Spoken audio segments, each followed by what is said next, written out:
There's something about a sharp knife that's just magical.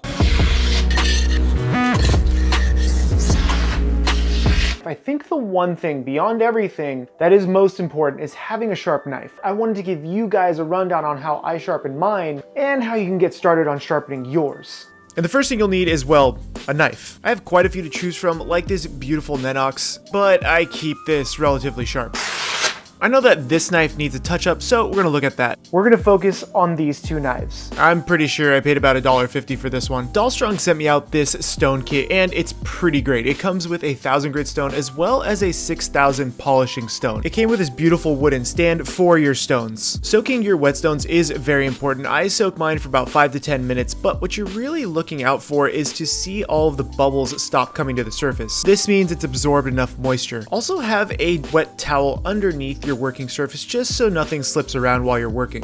Once your stone is nice and soaked, securely place it into your base. Most Japanese knives have a dominant side and a non-dominant side, the dominant side being the right side of the knife. I'm going to start with the non-dominant side. To find the right angle of your knife, place 2 fingers on the stone as well as touching the blade and feel for when it becomes flush. You can also stack 3 pennies and place them along the spine of the blade to get your angle. Keep your index finger on the blade of the knife and your thumb on the spine of the knife. With your angle locked in place, we're going to start pulling back on the knife, applying pressure only when the knife is coming towards you. This is going to start lining up your edge for when we start to make our burr. Now it's super important that you start to actually rotate the knife just a little bit when you come close to the tip of the knife. Otherwise you'll have a weird flat looking tip. After a few passes, we're ready to move on to making our burr. I like to hold my knife at about a 4 o'clock angle. You could also use the penny trick here, but this time we're going to use 2 pennies to get the angle of our knife. You also want to make sure that you have your index finger on the spine of the knife this time and your thumb on the blade.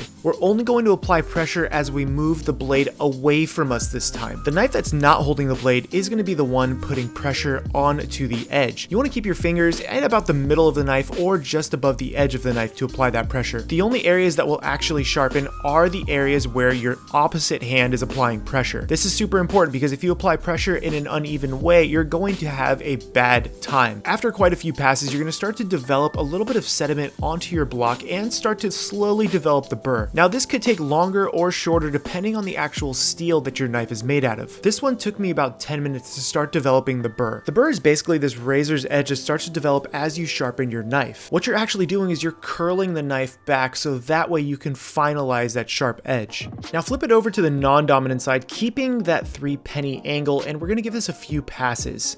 Now again, every knife is different, so it may take longer or shorter depending on the type of knife that you use. I like to make sure I just check my knife after quite a few passes to see if any of that burr remains. Your overall goal is to remove the burr so that way you can move on to the polishing stone. I soak my polishing stone for about 5 minutes before we start.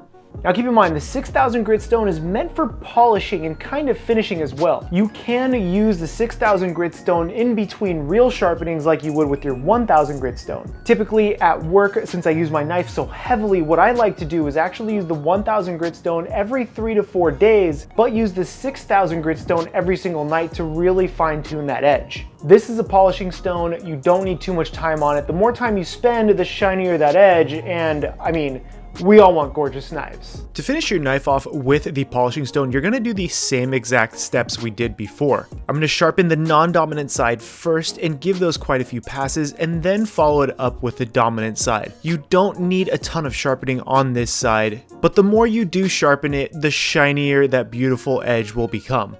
And of course, this.